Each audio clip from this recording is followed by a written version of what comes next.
शास्त्रज्ञं शास्त्रगम्यं च धर्मगम्यं च धार्मिकं निस्संगं सकलाधारं भक्तं स्वात्मरतं तथा वाग्मिनौ शान्तमूर्तिं च भक्तदुःखप्रणाशनं योगिनं माधवानन्दं सोऽहं रूपं नमाम्यहम्।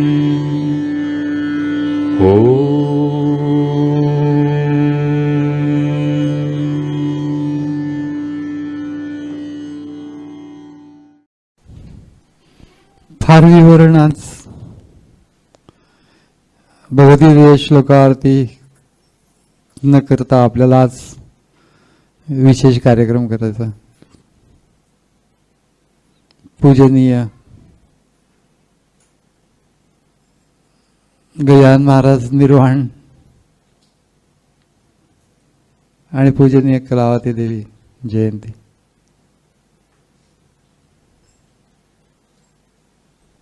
तरी ज्या श्लोकापासून सुरुवात झाली, या आजच्या गीता नित्यपाठातल्या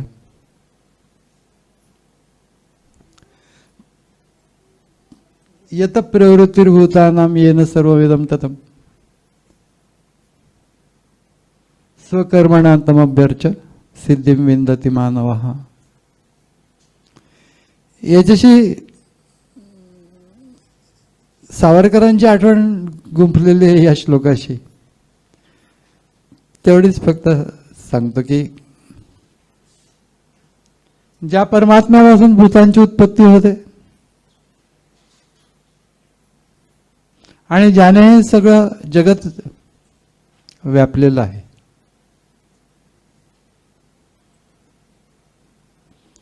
त्या परमेश्वराला आपल्या स्वाभाविक कर्तव्य कर्माद्वारा त्याचं पूजन करून स्वकर्मणा तमभ्यर्च्य हे त्याचं पूजन, म्हणजे भगवंताचं पूजन कर्मे येशू भजावा ज्ञानेश्वर हे सूत्र आहे। कर्माने ईश्वराची पूजा करावी। मग कर्म ही सामान्य गोष्ट नाही, ईश्वराची पूजा करण्याचं साधन आहे। जे काही आपल्या वाट्याला आलं असेल ते कर्म प्राप्त कर्तव्य कर्म। गृहिणी असेल तर गृहिणी मोठीच गोष्ट आहे। जो कोणी जे उद्योग नोकरी धंदा जे करत असेल ते गीतेने मोठा उजाळा दिलेला आहे की अरे ईश्वराची पूजा करण्याचं साधन आहे तुझं कर्म आहे। हो,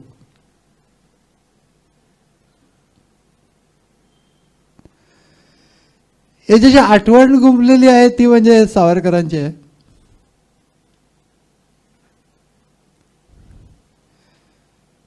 की त्यांना अंदमानच्या तुरुंगामध्ये होते त्यावेळेला 1 का 2 पत्र लिहिण्याची परवानगी होती आणि त्याने आपल्या भावाला पत्र लिहिलं होतं। त्याच्यामध्ये आज त्याने म्हटलं होतं की माझी शारीरिक परिस्थिती चांगली आहे आणि त्याच्यापेक्षा मानसिक परिस्थिती अतिशय उत्तम आहे। त्या अंदमानच्या मध्ये माणसं डिप्रेस होऊन कित्येकांनी आत्महत्या केलेल्या आहेत। इतके ते वाईट जेलर तिथला आणि इतकं वाईट वातावरण होतं ते अंदमानमधलं। पण त्याने म्हटलं की माझी शारीरिक स्थिती जी आहे ती आणि त्यापेक्षा मानसिक स्थिती ही उत्तम आहे। याचं कारण गीतेमधल्या यत प्रवृत्तिर्भूतानां येन सर्वमिदं ततं स्वकर्मणा तमभ्यर्च्य सिद्धिं विंदते मानवः. या श्लोकाला त्याच्या आधाराने मी जे प्राप्त कर्तव्य कर्म आहे ते प्राप्त कर्तव्य कर्म हीच ईश्वराची पूजा, या पूजा भावनेने हे सगळं करत असतो. मग चक्की पिसण्याचं काम असं नका, पण मी ते पूजा भावनेने करतो. केवढी मोठी गोष्ट. सावरकरांच्या सारख्या महान पुरुषांनी ती गोष्ट उलगडून दाखवली आणि या श्लोकाचा त्यांनी रेफरन्स दिला होता. म्हणून असं वाटलं की आज जरी गीतेवर विवरण केलं नाही तरी सावरकरांची आठवण सांगायला काही हरकत नाही. इथं अजून एक जागा आहे, ते कोणी पुढे येऊन बसलं तर चालणार नाही. तर अशा रीतीने भगवद्गीता कित्येक महान पुरुषांचा, कित्येक मोठ्या पुरुषांचा आधार ग्रंथ त्यांनी मानला होता. हे सावरकरांच्या सारख्याने त्याच्यातला तो श्लोक उद्धृत करणं, आणि ते सुद्धा अंदमानमध्ये इतके खाल अपेष्टा कष्ट करत असताना तो उद्धृत करणं, आपल्याला बरंच काही शिकवून जातं की आपल्या वाट्याला आलेलं काम ही केवढी मोठी गोष्ट आहे. आणि ते ईश्वराची पूजा या भावनेने करणं गीतेचा संदेश, कर्मे शुभ जावा.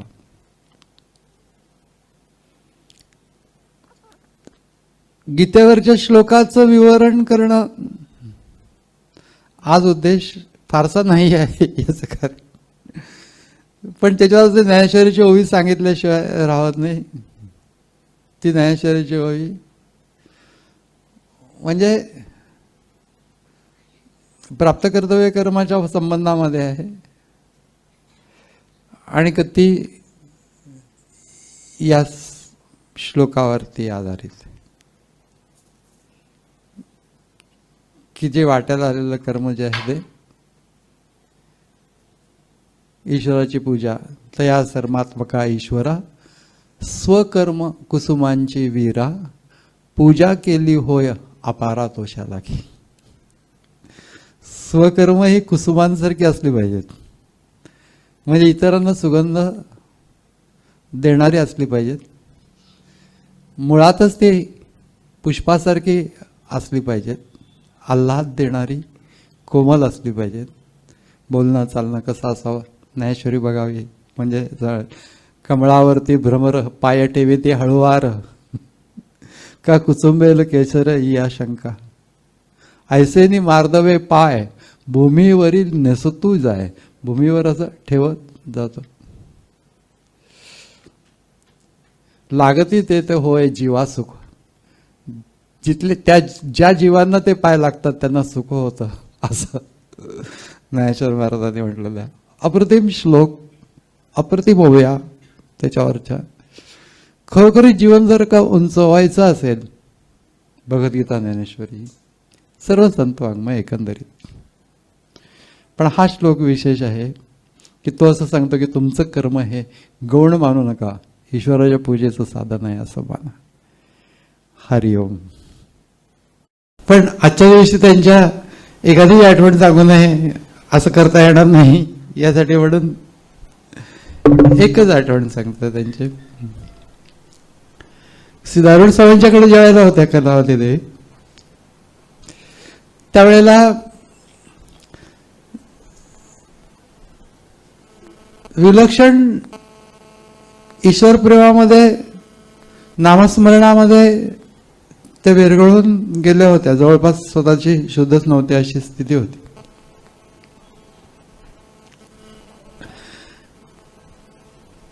आणि एक दिवस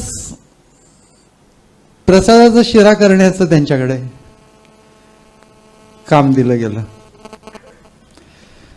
तर त्या दिवशी प्रसादाचा शिरा केला आणि त्या स्वामींच्या प्रेमामध्ये आणि नामस्मरणामध्ये रंगून त्यांनी ते प्रसाद शिऱ्याचं केला. आणि सिद्धारूढ स्वामी कुणी काही केलं तरी असं थोडंसं खायचे, पण त्या दिवशी त्यांनी पुरेसा तो प्रसाद घेतला आणि त्यांना खूप आवडला तो. तर बाकीच्या बायका असतातच आणि त्यांना हा प्रॉब्लेम असतो की आपल्या गुरूंनी दुसऱ्या कोणाचं कौतुक केलं तर त्याचं विलक्षण कौतुक जे काही केलं त्याच्यामुळे त्या बायकांनी शिरा खाऊन बघितलं तर त्याच्यामध्ये साखरच घातलेली नव्हती. तेव्हा दुसऱ्या दिवशी बायकांनी असं ठरवलं की ज्या अर्थी इतकं कौतुक केलं स्वामींनी आणि त्या शिऱ्यामध्ये साखर घातली नाही याचा अर्थ त्यांना बिन साखरेचा शिरा आवडतो असं म्हणून दुसऱ्या दिवशी एका बाईने शिरा करून मग तो त्याला दिला तर ते म्हणले काय साखरच घातलेली नाही गोड.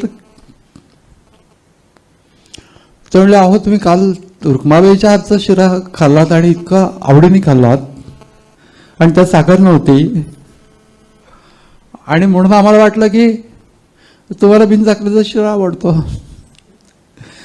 ते म्हणले काय आहे की ज्या वेळेला रुक्माबाईने शिरा केला त्यावेळेला ती नामस्मरणामध्ये इतकी दंग होऊन गेलेली होती तिने शिरा केला की तिच्या ईश्वराच्या भक्तिप्रेमाची गोडी त्याच्यामध्ये उतरलेली होती, त्यामुळे मला तो विशेष आवडला.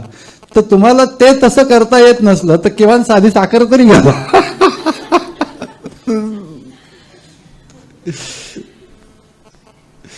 सहज एक आठवण कलावती देवींची सांगितली की गुरूंचं सर्टिफिकेट मिळणं हे फार, तसं वरवर गुरु प्रोत्साहन देत असतात पण आतून अशा प्रकारचं प्रशस्ती पत्रक मिळणं, त्याच्यासाठी म्हणून ती व्यक्ती आत्मबोधाच्या पातळीवरती जायला लागते. आत्मबोध प्रशस्ती ये तय दिशेची ख्याती, तय दशेची ख्याती. तशा प्रकारची स्थिती कळावते देवींचे आनंद आठवणी सांगता येतील. पण आपल्याला आता आजचे दुसरे महात्मा गजानन महाराज, ज्यांची आज पुण्यतिथी आहे,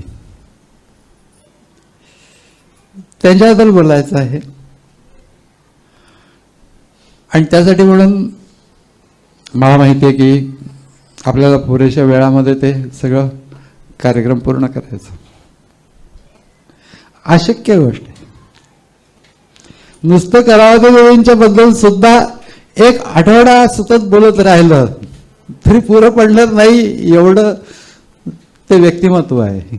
इतके प्रसंग आहेत.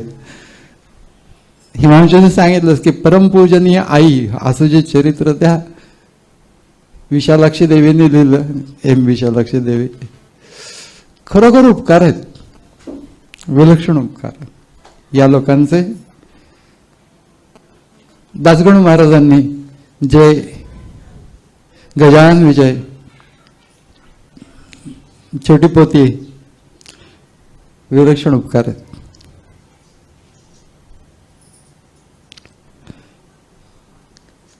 त्या पोथीच्या अनुषंगाने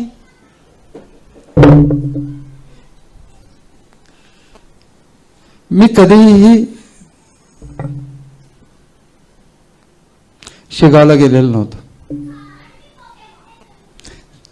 4-1 वर्षापूर्वीची गोष्ट असेल कदाचित, त्याच्यापेक्षा जास्त माहिती लक्षात नाही माझ्या. पण मला एकदा अमेरिकेला जाण्याचे दिवस जवळ आलेले होते आणि इतका जोरदार म्हणजे तिथे मला असं कुणीतरी म्हटलं होतं की आल्यानंतर तुम्ही गजानन महाराज या विषयावरती बोलायचं. तर म्हटलं की आपण जरा अभ्यास तरी करू, म्हणून ते पुस्तक घेतलं गजानन विजय आणि वाचता वाचता मला स्फुरण व्हायला लागलं. पहिला अध्याय वाचता वाचता मी प्रायक्ताला म्हटलं की अगं मी सांगतो ते लिहून घे. आणि मग मी पहिल्या दिवसापासून सांगायला सुरुवात केली. वाचता वाचता स्फुरण व्हायला लागलं. खरं सांगतो मी की कधीही मी अगोदर गजानन महाराजांचं चिंचवडला त्यांचं मंदिर आहे तिथं एकदा माझं त्यांच्यावरती प्रवचन झालेलं होतं, पण मी ते संतांच्या या भूमिकेमधनं केलं होतं की संत स्तवन या स्वरूपामध्ये मी ते केलेलं होतं. म्हणजे गजानन विजयची पोथी वगैरे कधी वाचली नव्हती. आणि ते पहिला अध्याय वाचता वाचता माझ्या स्फुरण व्हायला लागलं. आणि प्रयत्न म्हटलं की आता तू लिहून घे म्हणून, आणि तिने ते लिहून घ्यायला सुरुवात केली. पहिल्या दिवशी पहिल्या अध्यायावरचं विवरण पूर्ण झालं. दुसऱ्या दिवशी सकाळी आलो त्यावेळेला माझ्यामध्ये दुसरा अध्याय होता. 19 दिवसात 19 अध्यायावरचं विवेचन पूर्ण झालं. कल्पनाच करत नाही की हा जो ग्रंथ आहे गजानन विजय भक्ती रसास्वाद हा 19 दिवसामध्ये पूर्ण झालेला आहे. नंतर ना त्याच्यावरती संस्कार वगैरे करायला लागतात, या सगळ्या गोष्टी आल्या. परंतु त्याचं जे विवेचन आहे त्याचं स्फुरण झालं. म्हणजे त्याच्या पाठीमागे भूमिका काय आहे, प्रत्येक प्रसंग घडला त्याच्या पाठीमागे भूमिका काय आहे, का गजानन महाराजांनी मला निवडलं या गोष्टीसाठी याची मला अजिबात कल्पना नाहीये. कारण की कधीही शेगावलाही गेलो नव्हतं, तर गजानन विजय ग्रंथही वाचला नव्हता. परंतु कसं काय माहिती नाही, पण ते स्फुरण झालं. आणि त्याच्यानंतर मुख्य म्हणजे शेगावच्या लोकांना ते भयंकर पसंत पडलं. मला फार आश्चर्य वाटतं. त्यांना मी प्रत्येक म्हणजे सगळे अध्याय झाल्यानंतर त्यांना पाठवत होतो. आणि त्यांच्याकडनं सर्टिफाय होऊन येत असे ते शेगावांना. आणि 19 दिवसामध्ये तयार झालेला हा ग्रंथ आहे.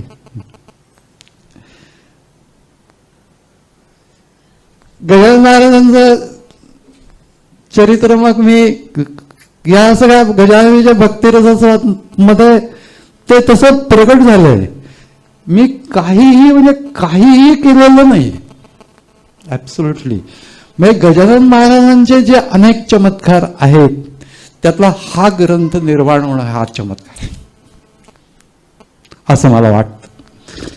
कारण काहीतरी माणसा बॅकग्राऊंड पाहिजे ना तर सगळ्यात तशा प्रकारचं विवेचन करताना. आणि मला पूर्ण व्हायचं त्याचं.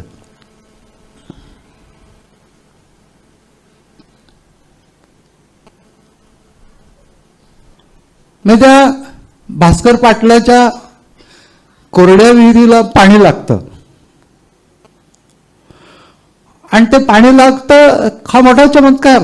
इतक्या वर्ष त्या विहिरीमध्ये पाणी नाही, त्याला एकदम पाणी लागतं हा चमत्कार. पण ते वाचता वाचता मला असं लक्षात आलं की शेतकरी कोरडवाहू जमिनीमध्ये जर का अशा रीतीने विहीर भरून पाणी आलं तर तो तिथे बागायत करेल आणि प्रचंड श्रीमंत होईल. जिथे अत्यंत मुश्किलीने थोडा पाऊस पडतो अशा भागामध्ये, तर ते सगळं ज्या वेळेला विहिरीला पाणी लागल्यानंतर तो भास्कर पाटील सगळं शेत आणि घरदार सोडून महाराजांच्या पाठीमागे गेला. हा त्याच्यापेक्षा मोठा चमत्कार आहे असं मला वाटलं. असं शेतकरी करूच शकणार नाही. याचं कारण विहिरीला पाणी लागणं या चमत्कारापेक्षा भास्कर पाटलाच्या मळामध्ये जे भक्तिभावाचं पाणी निर्माण झालं त्याच्यावर बुडून गेला ती गोष्ट फार मोठा चमत्कार आहे असं मला वाचता वाचता लक्षात आलं. अशा प्रत्येक प्रसंगामध्ये त्यावेळी म्हणजे भूमिका काय आहे महाराजांची असं वाचता वाचता मला लक्षात आलं की एक अवधूत ज्ञानीपुरुष, योगी पुरुष, योगज्ञानी पुरुष महाराजांच्या रूपाने होता. अवधूत योगज्ञानी पुरुष आणि अनेकांनी विलक्षण चरित्र महाराजांचं, विलक्षण चरित्र आहे. आजचा जो दिवस आहे त्याविषयी महाराजांनी दर्डवला, शूर पाहावा रणी, संत पाहावा मरणी असं म्हटलं जातं. तर ऋषीवंशाला देह ठेवला तर आदल्या दिवशी गणपतीची प्रतिष्ठापना झालेली होती आणि महाराज तिथं लोक आले होते महाराजांना भेटायला आणि महाराज असं म्हणलं की उद्या गजाननाला बोलवायला या,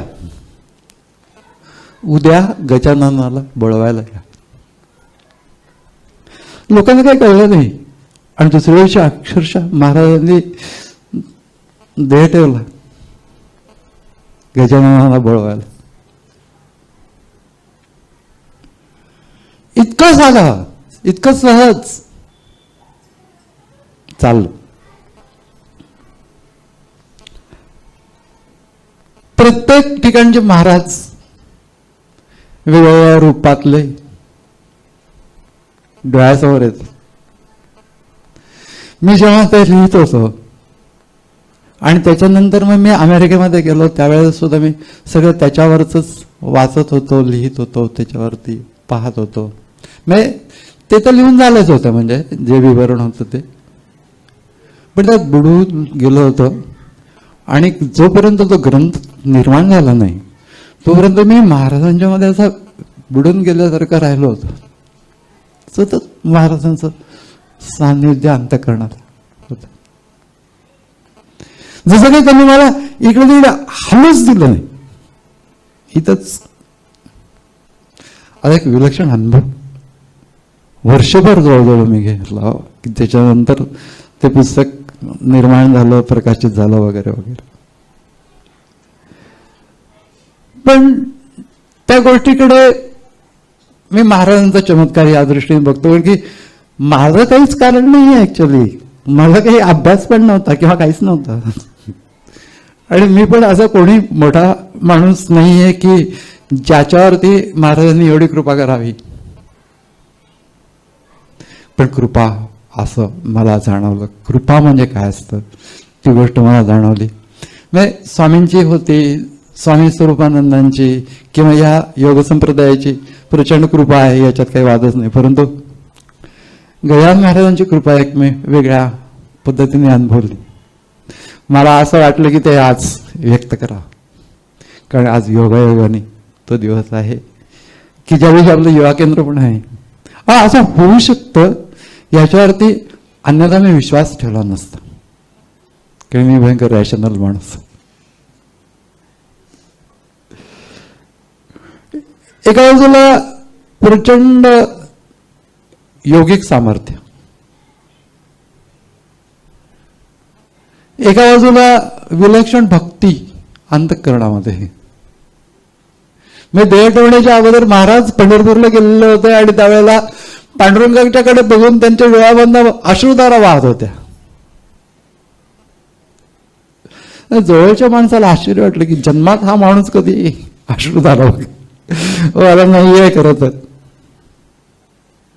महाराज हे असं कसं झालं असं विचारलं तेव्हा ते म्हणले की ते तुला कळण्याच्या पलीकडची गोष्ट आहे, त्यामुळे मी तुला सांगत नाही.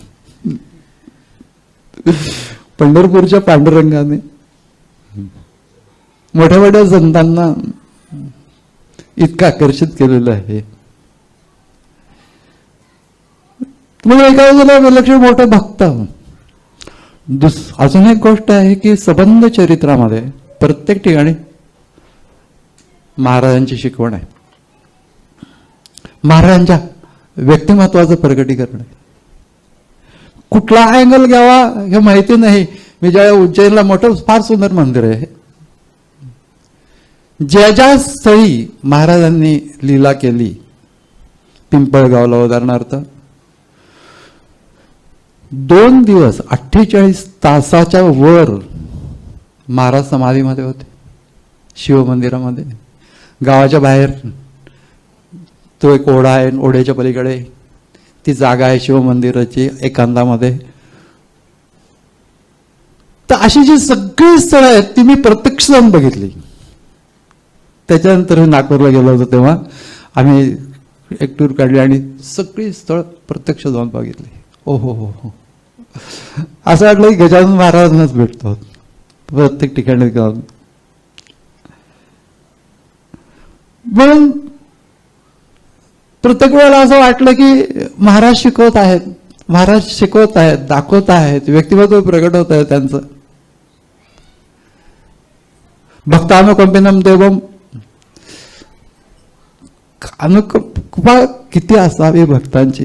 त्या भाऊ कवरची भाकरी पिठलं, त्याला असं वाटलं की महाराजांना घेऊन जावं, आणि तो घेऊन आला,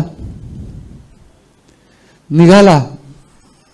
भाऊजवळ अनुकूल नाही अशा प्रकारच्या ह्याच्यामध्ये त्याने फक्त ती म्हणली त्याला की तुम्हाला काय पाहिजे, काहीतरी कासावीस दिसतंय. आणि खरंच त्यांनी सांगितलं की असं असं मला वाटतं की महाराजांना भाकरी पिठलं घेऊन जावं म्हणून. साध्याच गोष्टी ती लगेच तयार केले आणि तो निघाला तिथनं.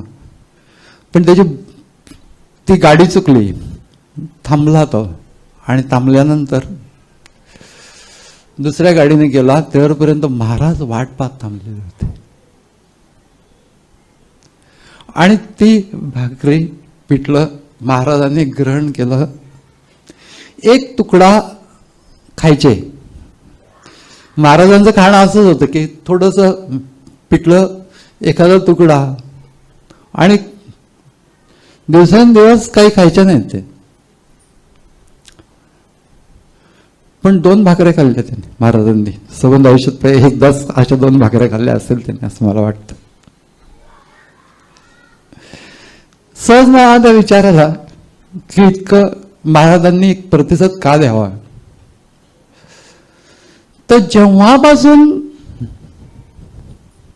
महाराजांना भाकरी पिठलं अर्पण करावं असं वाटलं, तेव्हापासून ते अर्पण करेपर्यंत या भाऊ कवरनी तोंडामध्ये पाणी सुद्धा घातलं नव्हतं स्वतःच. नाही तिथं जाऊन एसटी स्टँडवरती काहीतरी खाल्लंय बिल्लंय आरामामध्ये मग गेलंय वगैरे असं नव्हतं. ओढच, त्या ओढ जी होती त्याला भगवंतांनी म्हणजेच महाराजांनी दिलेला प्रतिसाद असं म्हणतात. भक्त असलं पाहिजे, अनुकंपा देवाला येतेच, पण तुम्ही भक्त असलं पाहिजे. आहात का माहिती नाही. म्हणून त्यांच्या आजूबाजूला सगळे जे लोक होते भक्त हृदयाचे होते.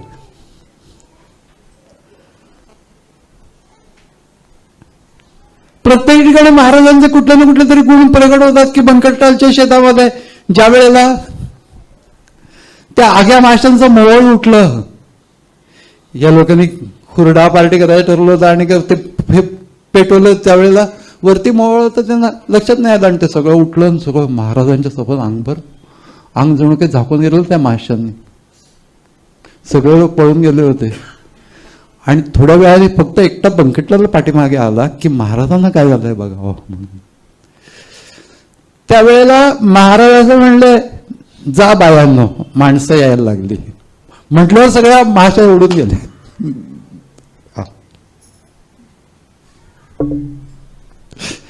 सगळे काट्या नेवादा रुचलेले. आणि बंकटलाल काहीतरी व्यवस्था करणार की बाबा आता हे सगळे काटे काढायचे, त्याच्यासाठी म्हणून बोलवायचं कुणाला वगैरे.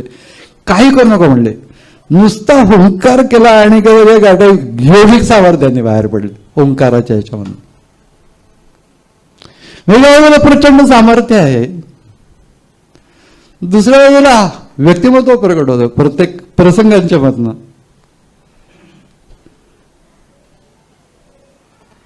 आणि त्या समाधीचं मी तुम्हाला सांगितलं की त्या पिंपळगावच्या तिथं समाधी लागली महाराजांची. त्यावेळेला 2 दिवस समाधीमध्ये होते. त्याच्यानंतर तिथल्या त्या गावातल्या लोकांनी त्यांना उचललं की याची समाधी भंग झाली याच्यासाठी म्हणून त्यांना उचललं, त्यांची मिरवणूक काढली आणि गावामध्ये आणलं. तरी देखील महाराजांना शुद्ध नाही, वाद्यांच्या गजरामध्ये सुद्धा ते इतक्या खोल समाधीमध्ये होते. आणि हळूहळू ती समाधी उतरली. त्यावेळेला भक्त आजूबाजूला ते वाद्यविद्य वाजत होती. अशा वेळेला किती शांतपणा असणं आवश्यक आहे की 48 तास माणूस समाधीमध्ये आहे. तर महाराज अजिबात रागवलेले नव्हते.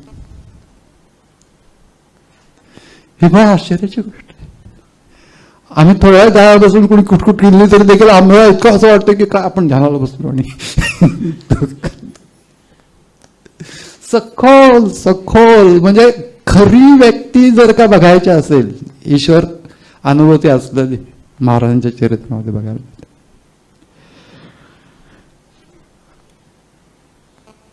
प्रत्येक वेळेला शांत होतं, सामर्थ्याचं प्रचंड होतं. ते पाटील मंडळी पहिल्यांदा खूप त्रास द्यायचे. गण्या गण्या खातोस का, ताककण्या वगैरे असं यांनी म्हटलेलं आहे की त्यांना त्रास द्यायचे त्यावेळेला. पण हे फार सौम्य करून दासगणू महाराजांनी लिहिलं असणार. उसाच्या कांडांनी मारलं महाराजांना, शांत होते. थांबा म्हणले आणि ते ऊस हाताने पिळून रस काढला. अशक्य गोष्ट. ऊस हाताने पिळून रस काढून त्यांना दिला. किती सामर्थ्य असलं पाहिजे. तुम्ही बघा एकदा प्रयोग करून. मला असं वाटलं बघावं प्रत्येक वेळेला. खूप छान छान वाङ्मय मी महाराजांचं अर्थ वाचलं, महाराज व्यक्तिमत्व म्हणून वाचलं. त्यांना अत्यंत आवडणारं पद होतं, भोलानाथ दिगंबर बहुदुःख मेरो हरो रे, मीराबाईंचं पद आहे. तर ते त्यांना खूप आवडायचं.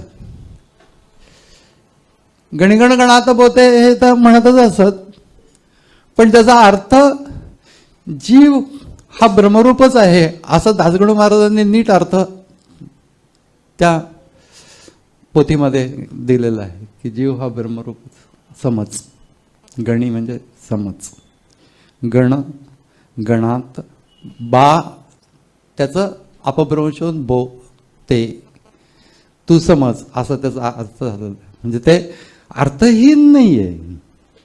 जीव ब्रह्मरूपच आहे ही अंतिम अनुभूती आहे.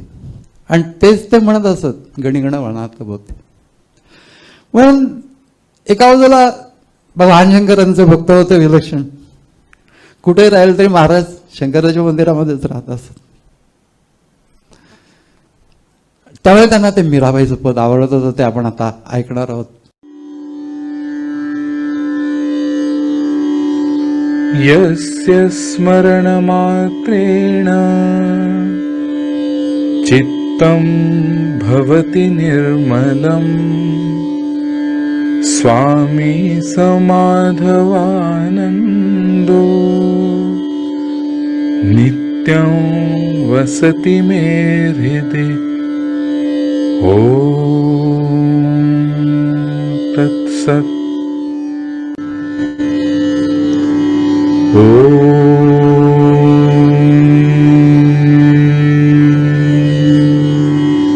शास्त्रज्ञं शास्त्रगम्यं च धर्मगम्यं च धार्मिकं निस्संगं सकलाधारं भक्तं स्वात्मरतं तथा वाग्मिनौ शान्तमूर्तिं च भक्तदुःखप्रणाशनम् योगिनं माधवानन्दम् सोऽहं रूपं नमाम्यहम्.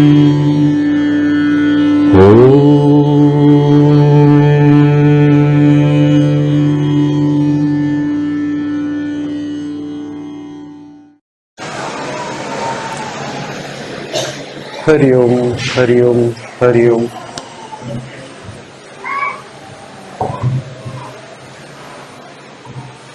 हरि ओम हरि ओम हरि ओम.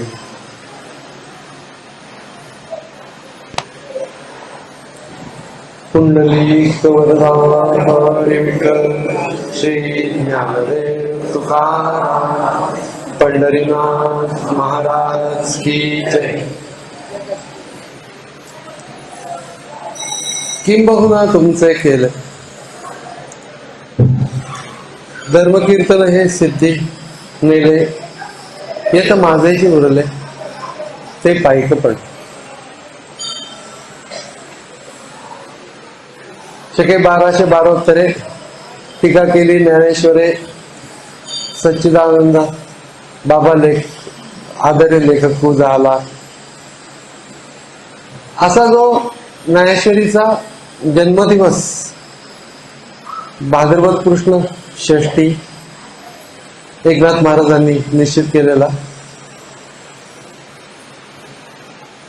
त्या परममंगल दिवशी आपण ज्ञानेश्वर महाराजांच्या चरणी बसलो, त्याच्यापेक्षा अजून मोठं भाग्य काय असं.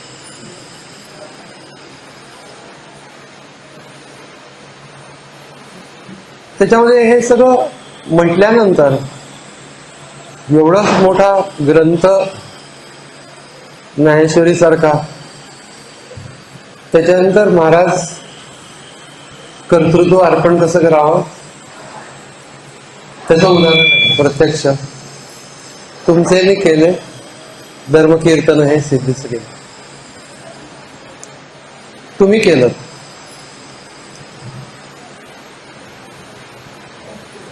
त्या ग्रंथाचा जन्म कसा झाला त्याच्यामध्ये ज्ञानेश्वर महाराजांनी म्हटलं की अर्थाचे निवरसे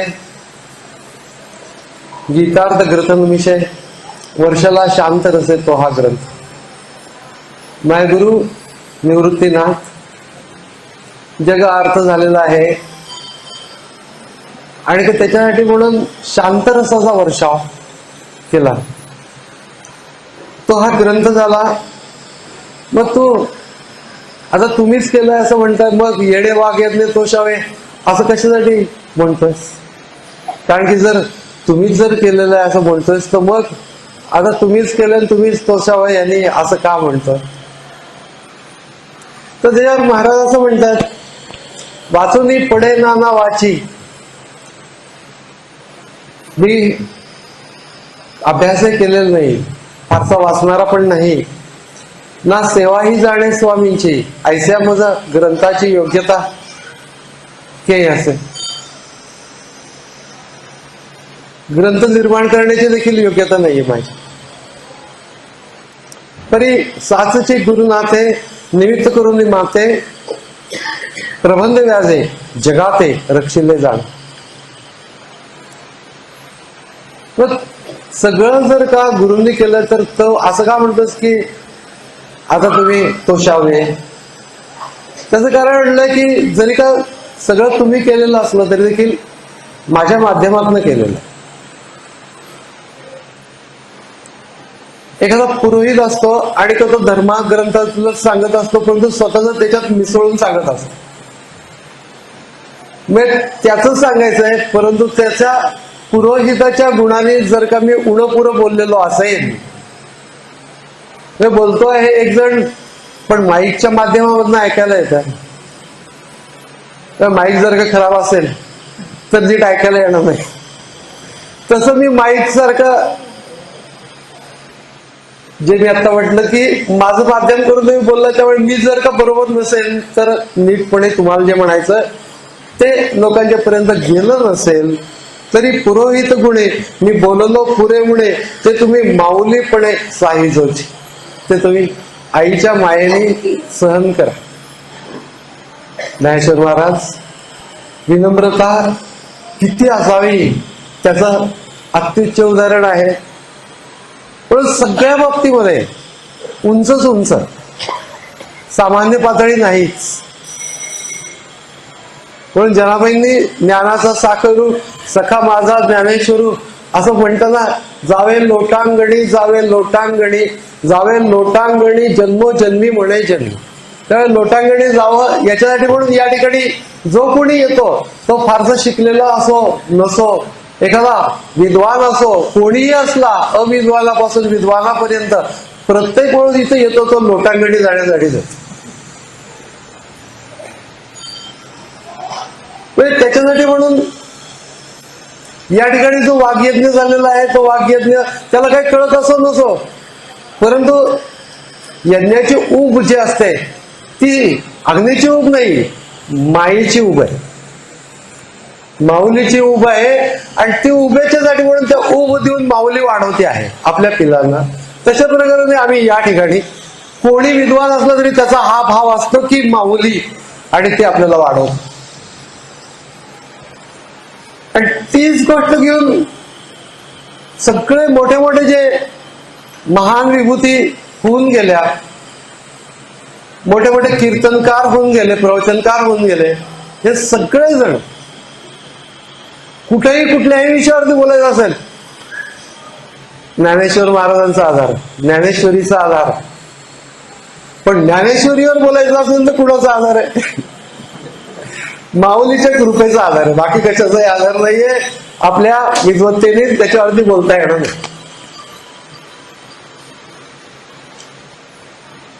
व्याघ्रसिंह भयानक देखोनी भयचकित लोक, परंतु तयांची पिले निश्चिंत तया पुढे खेळत.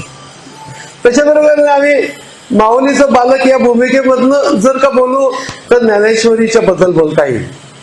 ज्ञानेश्वरांच्या बद्दल बोलणं, ज्ञानेश्वरी बद्दल बोलणं, ही गोष्ट तशीच होते. मामासाहेब दांडेकर आपल्या सगळ्यांना माहितीच आहेत. आणि ज्यावेळेला शेवटचे दिवस इथं राहिले होते, आले होते, आणि त्यावेळेला त्यांची ती अवस्था पाहून इतर लोक असं भक्त जे होते ते म्हणले, मामा तुम्ही आम्हाला सोडून जाऊ नका, तुम्ही आम्हाला गेलात तर आम्हाला आहे कोण?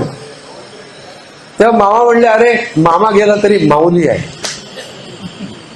हे लक्षात घेतलं पाहिजे की इतका मोठा कीर्तनकार वगैरे काही भावत नाही. मामा मावशी असे अनेक जण येतील जातील, पण माऊली आहे, हीच महत्वाची गोष्ट आहे. आणि तो भाव कुणालाही मुद्दामून निर्माण करावा लागत नाही. इथं आल्यानंतर आपोआपच तो भाव निर्माण भक्त होऊन आलं पाहिजे. समाधीच्या दर्शनाला न येता माऊलीच्या दर्शनाला यायचं. पण त्या दिशेने तोंड करून बसून फक्त तुम्ही बोला आणि ते माझ्यामधनं प्रगट होईल अशी प्रार्थना त्यांना करून आपण हा सगळा ग्रंथ बघणं अशक्यच आहे. रामकृष्ण असं म्हणतात की गंगेला स्पर्श करायचा असेल तर गंगेच्या उगमापासून गंगासागरापर्यंत प्रत्येक पाण्याच्या थेंबाला स्पर्श करण्याची आवश्यकता नसते. कुठेतरी स्पर्श केला की गंगेला स्पर्श होतो. तसं ज्ञानेश्वरीला थोडा भाग सहजपणाने बघितलं, अंतःकरण पाहावं. त्याच्यामध्ये जसे ज्ञानेश्वर महाराजांच्या बाबतीमध्ये जे काही अनेक ग्रंथ रचना झालेल्या आहेत, पण त्या सगळ्या ग्रंथरचना जे काही कार्य झालं त्याच्या बाबतीमध्ये ज्या वेळेला निरोप घेण्याची वेळ आली त्यावेळेला निवृत्तीनाथाच्या समोर उभे राहिले आणि पाळले पोचले चालविला लळा बा माझ्या कृपाळा निवृत्ती राजा असं म्हणून प्रार्थना.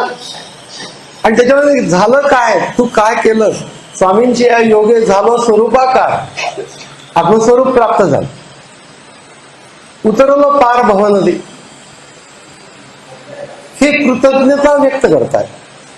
आणि त्यावेळेला ज्ञानेश्वर महाराजांच्या नमस्काराला त्यांच्या चेहऱ्यावरून हात फिरून निवृत्तीनाथ असं म्हणता आहेत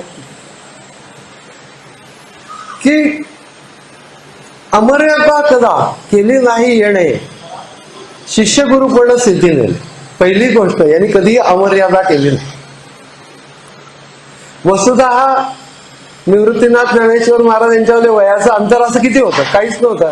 पण कधीही एकदा का अनुग्रह झाल्यानंतर कुठल्याही परिस्थितीत बंधुत्वाच्या नात्यावर कधीही आलेलं नाही, गुरुत्वच. अमर्यादा कदा केली नाही येणे शिष्य गुरुपण सिद्धी दिले. कशासाठी? म्हणून शिष्य आणि गुरु यांचा संबंध असतो. शिष्य आणि गुरु हा रूढला साच व्यवहार जो मतप्राप्ती प्रकारो जाणावया. ईश्वर प्राप्ती कशी होते हे जाणण्याच्यासाठी म्हणून शिष्य गुरु संबंध आहे आणि तो यांनी पूर्ण केला. परमात्मा प्राप्ती करून घेतली, स्वतःच ईश्वर स्वरूप झाले. पण त्यांच्याबद्दल ज्या वेळेला हे सगळं त्यांनी जीवनामध्ये स्वतःसाठी काय साधलं हे बोलून झाल्याबरोबर गीतार्थाचा अवघा घेतला सोहळा आणि गुह्य कोप्य माळा नेवविल्या.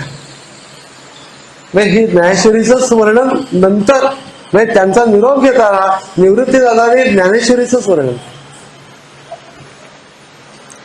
केलेली डोळ्यांची अत्यंत पारणी, आता ऐसे कोणी सखे नाही. डोळ्यांची पारणी नाही.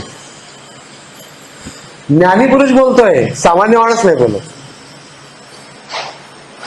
केलेली डोळ्यांची अत्यंत पारणी, आता ऐसे कोणी सखे नाही. काढून या गुह्य वेल केले फोल, आठवी ते बोल मला माझी, असं निवृत्तीनाथांनी बोलावं.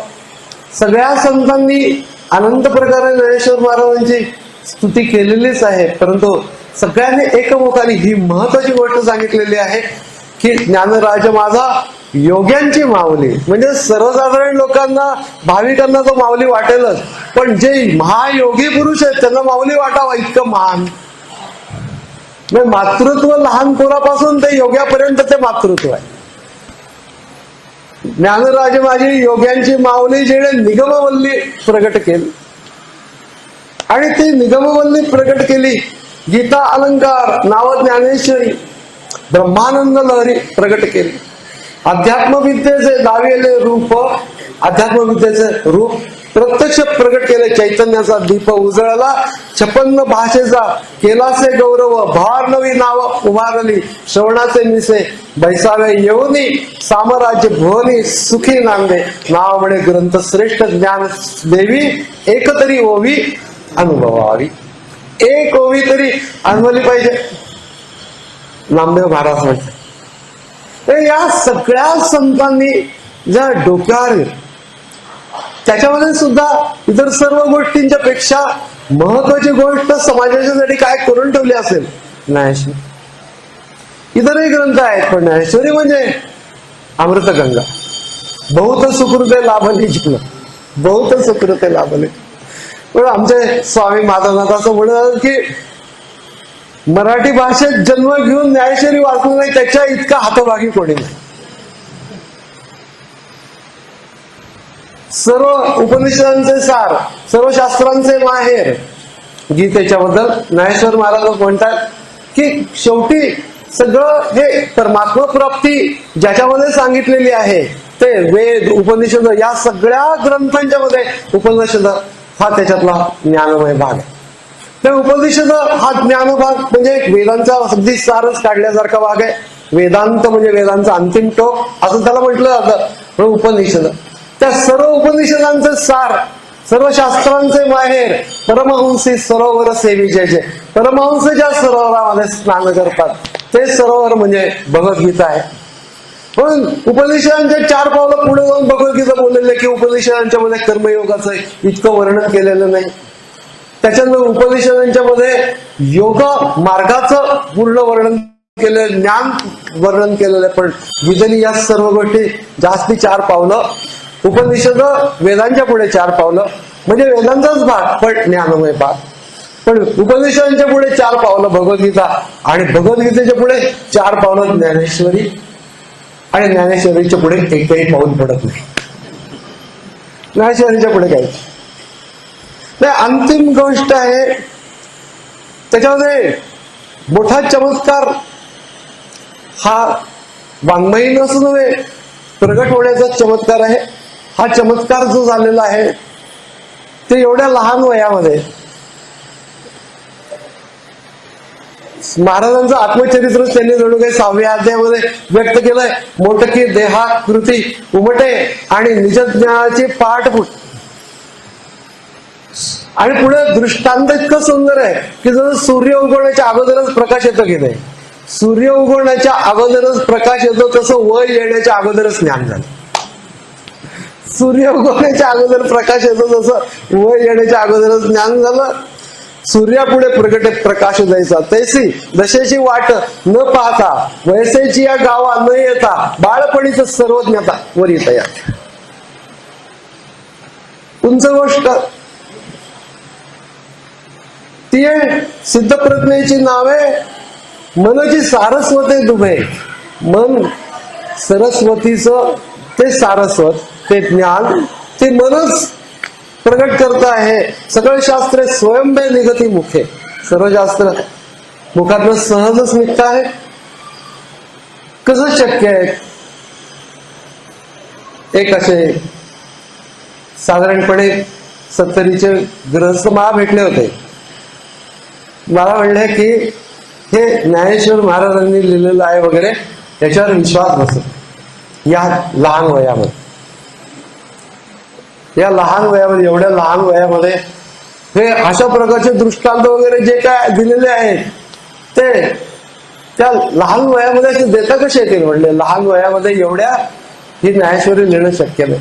म्हटलं नाही, त्यावेळेला मी पण असं तरुण आणि थोडा आक्रमक होतो. त्यामुळे म्हटलं काका तुम्ही अजून 25 वर्ष घ्या, एक तरी ओळी लिहून दाखवा. वयाचा काही संबंध नाहीये. संबंध ते जे घेऊन आलेले आहेत त्याचा आहे. आणि त्याच्यामधला तो चमत्कार आहे, याच्यामध्ये शक्य आहे. कसा चमत्कार तर आहे ज्ञानेश्वरी, पण सगळ्यात लहान वयात केलं येते चमत्काराच्या पेक्षा ठाव न पोहता जयाचा मनेसी मुरडली वाचा. म्हणजे ज्याचा ठाव ठिकाणा परमात्म तत्वाचं वर्णन करताना त्याचा ठाव प्राप्त न होता मनासहित वाचा यतो वाचो निवर्तनते अप्राप्य मनसासह मनासगट वाचा परत फिरते. ठाव न पोहता जयाचा मनेसी मुरडली वाचा. तो देव होय शब्दाचा चमत्कार. तो शब्दाचा देव हा मोठा चमत्कार आहे. बाकीचं जो सोडा त्यांनी लहान वयात केलं वगैरे या सगळ्या बाकीच्याच गोष्टी आहेत. पण मुख्य गोष्ट ही आहे की त्यांनी ईश्वराचं जे ज्ञान, ईश्वराचं स्वरूप जे शब्दांनी वर्णन करता येत ते शब्दाच्या पलीकडे जाऊन शब्दांनी वर्णन केलं. ही अवघडच गोष्ट आहे. ज्ञानेश्वर महाराजांनी त्याचं वर्णन करता म्हटलं की जे दिठीही न पाविजे ते दिठी विण देखीचे. जरी अतिंद्रिय लाईजे ज्ञानबळ. ज्ञानबळ जर का प्राप्त झालं तर ते शक्य आहे. तशी सद्गुरु कृपा होय. जर सद्गुरूंची कृपा झाली तर न करिता काय आपो आहे, म्हणजे काय होणार नाही न करता. ते म्हणून ते अपार माते आहे ज्ञानदेव म्हणे. तेणे कारणे मी बोलीन बोली अरूपाचे रूप लावीन अतिंद्रिय परी भोगवीन इंद्रियांतर. हो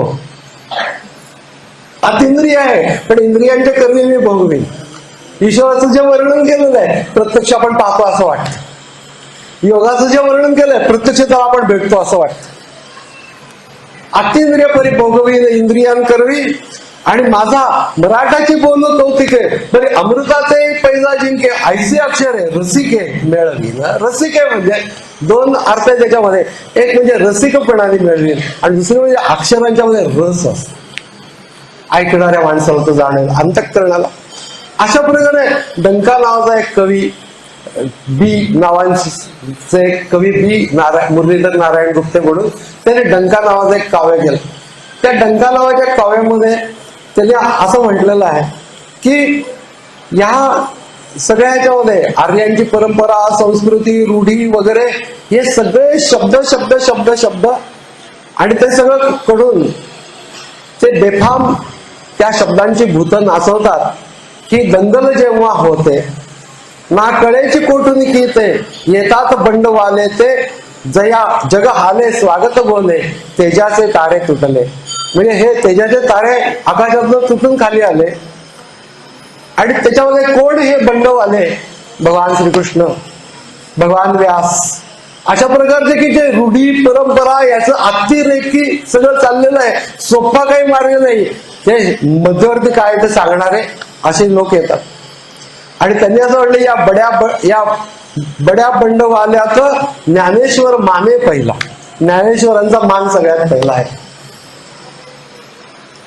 आणि तो मान मोठ्यांच्या सिद्धांताचा घेतला पुरा पडताळा दांडोरा फोलकटाचा पिटविला अलब दुनियेला झुंझोनी देवा दैत्या अमृतामध्ये नाणी जनता उजळीला मराठी माथा सत्तेचे प्रत्यय आले तेजाचे तारे तुटले. हिमतेने आपल्या प्रांती उत्क्रांती शांतिमय केली. शांतिमय उत्क्रांती केली. प्रेमाच्या पायावरती समतेची इमारत रचली. हे सगळं जरी का कवींनी मांडलं असलं तर देखील त्या सगळ्या गोष्टी तेजाचं तार हे वगैरे हे वर्णन ज्ञानेश्वर महाराजांच्या बाबतीत फार अपुर आहे. ज्ञानेश्वर महाराजांच्या बाबतीत जे पैठणच्या ब्रह्मवृंदाने जे वर्णन केलेलं आहे तेच वर्णन ज्ञानेश्वर भगवान विष्णू हेच वर्णन त्यांच्या बाबतीमध्ये करणं शक्य आहे. कारण की त्यांना शुद्धीपत्र ज्या वेळेला दिलं गेलं त्यावेळेला ते बोपदेवाचार्यांच्या करवी ते दिलं.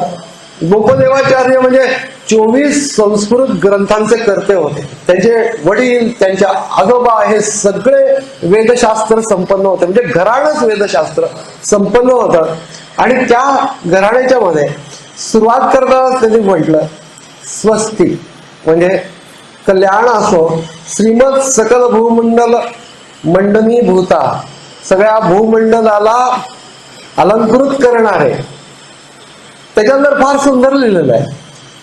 त्याने असं म्हटलं की सतत वाद घालणाऱ्या विद्वान रूप हत्तींचा वितंड रूप गंधस्थळे फोडणारे हत्ती म्हणजे सिंह म्हणजे विद्वान हे हत्तींसारखे आहेत पण त्यांचे गंधस्थळ म्हणजे वितंड वाद ते फोडणाऱ्या सिंह म्हणजे ज्ञानेश्वर महाराज.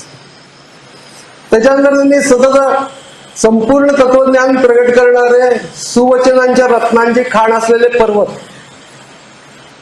सर्वशास्त्र समुद्र तरुण जाण्याला उपयुक्त असणाऱ्या नौका आणि असं म्हणलं की समाजाला मधल्या विविध अलंकारामधलं रत्न असे जे आपण सर्वज्ञ आहात ज्ञानेश्वर महाराजांना तर नमस्कार पूर्वक केलेली प्रार्थना आहे का हे पैठणचं ब्रह्मवृंद त्याच्यामध्ये म्हणतात की सर्वात मोठं आश्चर्य आमच्या समोर प्रकट झालं. आम्ही आमच्या डोळ्यांनी पाहिलं निपक्षपाती अनुभव घेतला. वेद आणि देव यांना साक्षी ठेवून कल्याण स्वरूप आपल्या पुढे आम्ही हे सादर करतो. म्हणून त्यांनी ते प्रशस्तीपत्र सादर केलं शुद्धीपत्र. त्याच्यामध्ये मग त्याच्यानंतर त्यांनी आपेगावपासून सुरुवात केली. त्याच्यामध्ये नामदेवांचे पिता विठ्ठलपंत यांच्या जन्मापासून पैठणला रेड्या करवी वेद वधवले इथपर्यंत 22 श्लोकामध्ये ज्ञानेश्वर महाराजांची थक्क करणारी अनेक कार्य पाहिली ते लिहिलेलं. आणि म्हणून आम्ही समस्त ब्राह्मण मिळून पवित्र अंतःकरणाने हे विशुद्धीपत्र शुद्धीपत्र नाही विशुद्धीपत्र त्यांना अर्पण करू असं त्यांनी म्हटलं. आणि त्या विशुद्धीपत्रामध्ये ज्ञानेश्वर भगवान विष्णू निवृत्तीर भगवान हरा सोपानो भगवान ब्रह्मा मुक्ताख्या ब्रह्मचित्तला असं ते म्हणून झाल्यानंतर ज्ञानेश्वर स्मरणता स्मरणेन मुक्ता म्हणजे त्यांनी असं म्हटलंय की मुक्तेचे हे थोरले बंधू ज्ञानेश्वर त्यांचं स्मरण केलेल्या कुणालाही मुक्ती देण्याला समर्थ आहेत. मुक्ती देण्याला समर्थ आहे.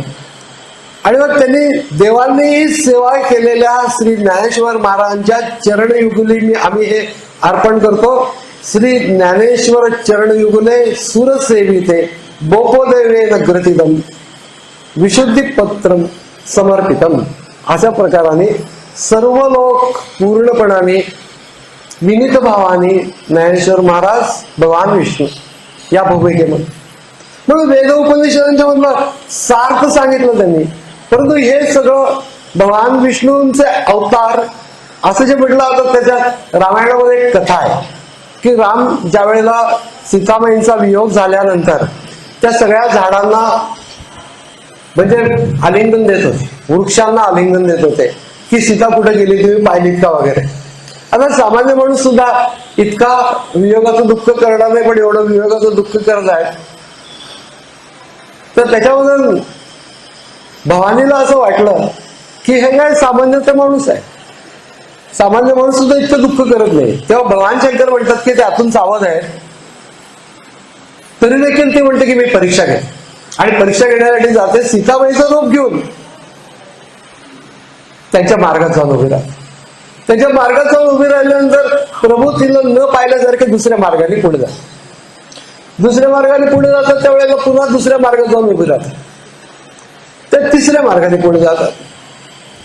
असं केल्यानंतर ते एका ठिकाणी अशीच उभी राहते की आता पुढे जाताच येणार नाही.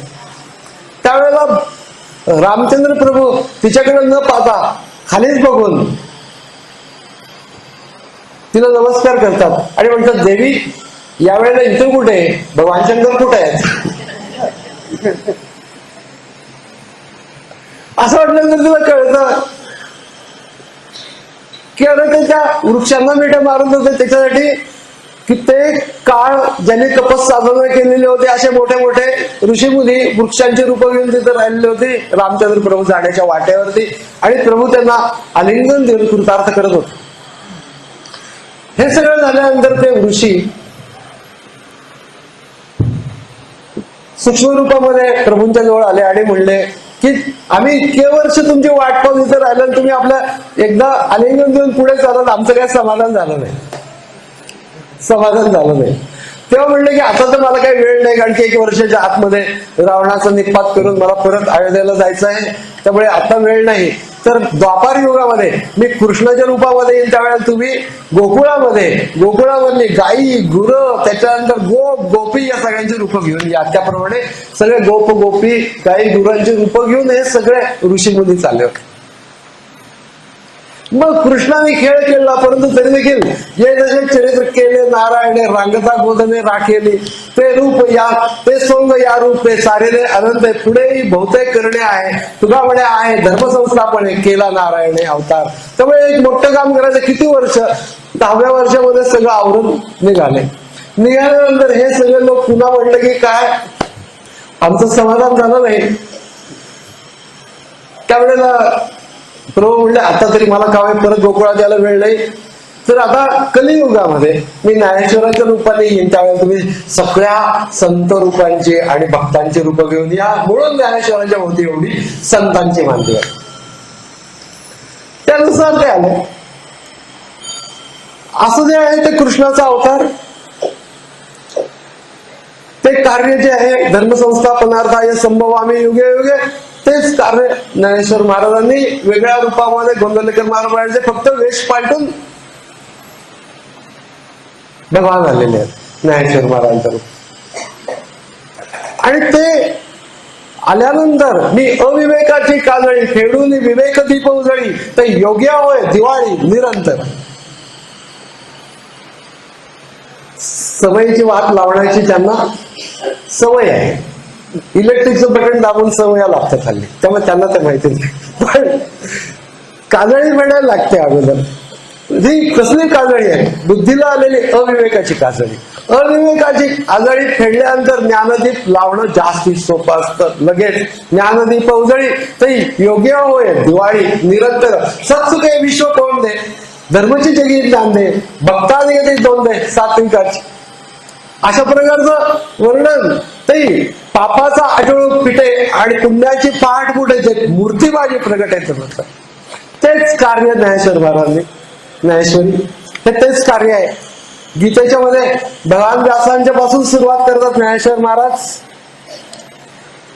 भगवान व्यासांनी ग्रंथरचना म्हणजे श्रीकृष्णांचं बोलणं ग्रंथाच्या रूपामध्ये आहे. मेघ सिंधूचे पाणी वाहे परी जगत दयातेची पाहे, काते लवणते नोहे कवणा नोहे टाकीते कवणा. म्हणजे हे समुद्राचंच पाणी मेघ आणतो, पण तो गोड करून आणतो, आपल्यापर्यंत आणतो. मेघ सिंधूचे पाणी वाहे जगत दयातेची पाहे, कारण की समुद्रापाशी जाऊन उपयोगही काही नाही, कारण की ते पाणी कारट आहे. तैसा व्यासांचा हात होरू जगा झाला असे उपकारो, जे श्रीकृष्ण उक्ती आकारो ग्रंथासाठी. ग्रंथाच्या आकारामध्ये व्यासांनी श्रीकृष्णांची उक्ती आणली. असं जे केल्यानंतर भगवान व्यास गीतेच्या बद्दल बोलताना माऊलीचं माऊली पण गीता आहे सप्तशती मंत्र प्रतिपाद्य भगवती मोहमहिषा मुक्ती आनंदली असे. आता मोहमहिषासुराला मारायला काय हरकत आहे? माऊली आहे ना, ती म्हणते की मारायचं कशाला, मुक्ती दे. मोहमहिषा मुक्ती आनंदली असं सौंदर्य ज्ञानेश्वरीमध्ये. अशा प्रकारे गीतेच्या बाबतीमध्ये हे गीता कमळीचे तृंग का, गीता सागर तरंग का, हे हरीचे तुरंग गीता रथीचे. किती त्याच्यामध्ये दृष्टांत असावे की हे 700 त्या भगवानांच्या रथाचे घोडेचे श्लोक म्हणजे सौंदर्यपूर्ण वर्णन. त्याच्यानंतर गीता आणि ज्ञानेश्वरी यांचा परस्पर संबंध काय, त्याच्यावरती म्हणतात की व्यासादिकांचे उन्मेष जे तर राहते साशंक, त्याच मीही एक रंग चावडी कर. अरे परमात्मा तत्वाचं वर्णन करताना व्यासाधिकांना देखील कसं सांगावं अशी कधी कधी शंका निर्माण होते. तिथं मी पण एक बोलतो आहे. तरी गीता ईश्वर भोळा ले व्यासोक्ती सुमन माळा, पण गीतारूपी ईश्वर भोळा आहे. तो व्यासांच्या बोलण्याच्या सुमन माळा गळ्यामध्ये घेतो. तरी माझी या दुर्वादळा ना न म्हणे की, पण मी दुर्वादळ दिलं तर तो नको म्हणणार नाही, तो घेतोच. आणि ज्ञानबाची मेघ अशी आहे की माळा ज्या आहेत त्या देव गळ्यात घालेल, पण दुर्वादळ म्हणजे डोक्यावर. सौंदर्य विलक्षण तसं प्रकटन अनेक प्रकारांनी केलं की गीता आणि ज्ञानेश्वरी यांचा संबंध ज्ञानेश्वर महाराजांनी सांगा. गुंफणीनं मोकळी उणीनं होती परिमळी, वसंता गवीची वाटोळी मोगरी जैस. मग मोगरी आहे त्याच्यामध्ये हार सूत्रामध्ये घालून हार गुंफला, तसं गीतेच्या श्लोकाच्या सूत्रामध्ये घालून या ओव्या बघितल्या, गुंफली.